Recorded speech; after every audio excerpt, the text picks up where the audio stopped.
Tony, ano naman ang... Sorry. Hello. Ayan. Englishin mo kasi Jai mo. I'm sorry. Hi Tony, good evening. How are you? And see you later. Charot lang, Enric. Tony, introduce yourself and your role in La Luna.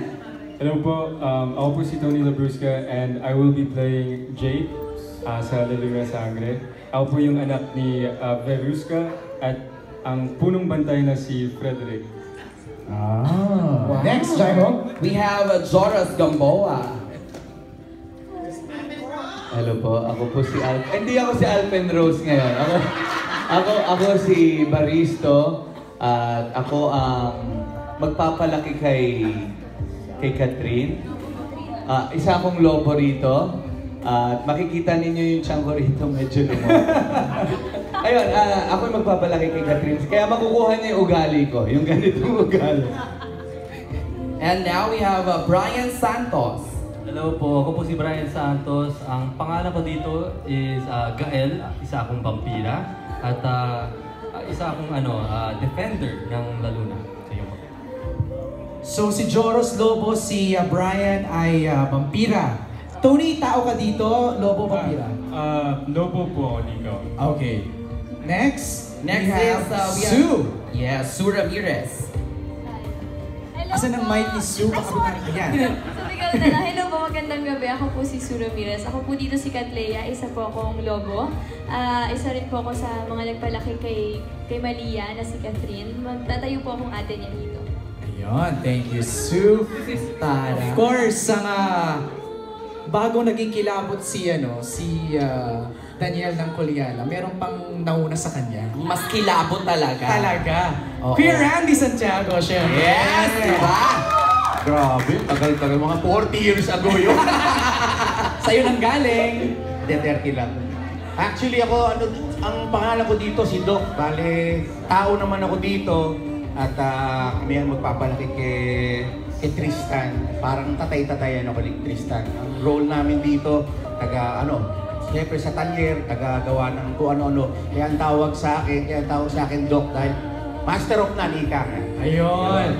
Tama yan. Kalikot lang kami ng kalikot na kung ano-ano. Ang tanong, naka-shades ka ba rin all throughout?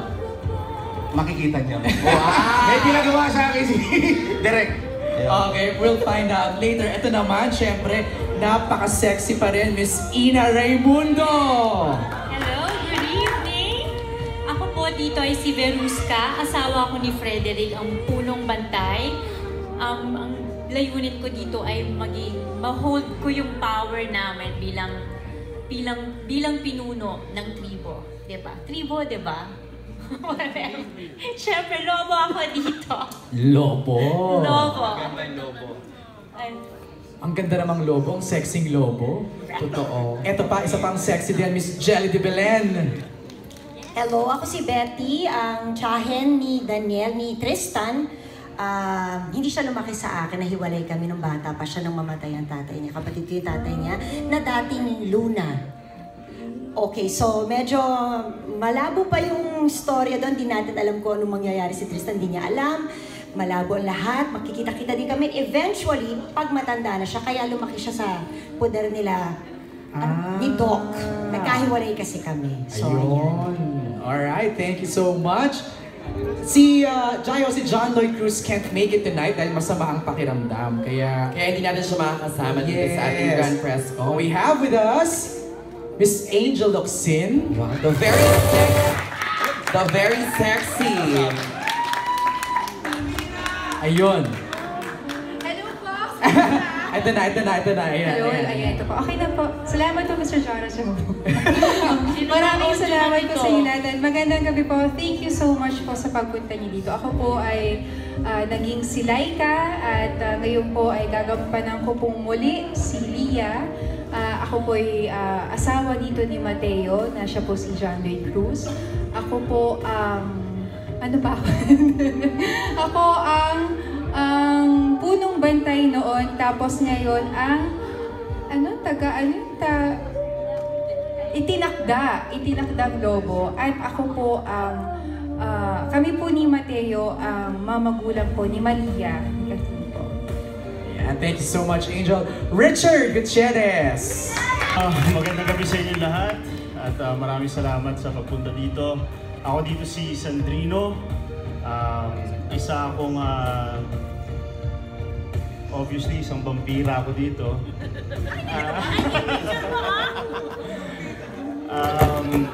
Ako ang supremo vampira. Hello. Ayan. Ay, ang chip-chip naman ito, Otep at Marco, Lord. Hello. Ayun, so ako yung supremong vampira dito at abangan niyo yung magiging connection ko sa mga karakter ni Malaya at ni Tristan. Thank you so much, Richard Gutierrez. At ngayon naman, syempre, we have Miss Catherine Bernardo. Hi guys, good evening. Ako po dito si Malia. Malia kasi ako anak ni Mateo at ni Lia. At ayun, sa buong series, malalaman niyo kung paano ko aalamin. Thank you. Malalaman niyo kung paano ko malalabas yung kapangyarihan na yun. At lumaki ako dito sa, pinalaki ako nila, Kuya Joros and Mrs. Nikki Valdez. Thank you, Miss Catherine and Danielle Padilla. Hello, magandang gabi po sa inyong lahat. Maraming salamat po siyempre sa pagpunta dito. At ayun ho, ako po dito si Tristan. Ayun, nung bata ho ako, nung namatay ang tatay ko, inampon po ako ng mga tita ko sa Maynila. So doon na rin po ako lumaki at makakasama ko doon sila Tito Randy, si Yubs, Tito Yubs, si Yubs, at kami ang mekaniko boys doon. At ang buhay ko very simple, very simpleng tao lang, jeepney driver, katao, alam niyo naman, I love it. And ayun, thank you for coming ulit po. Thank you, DJ.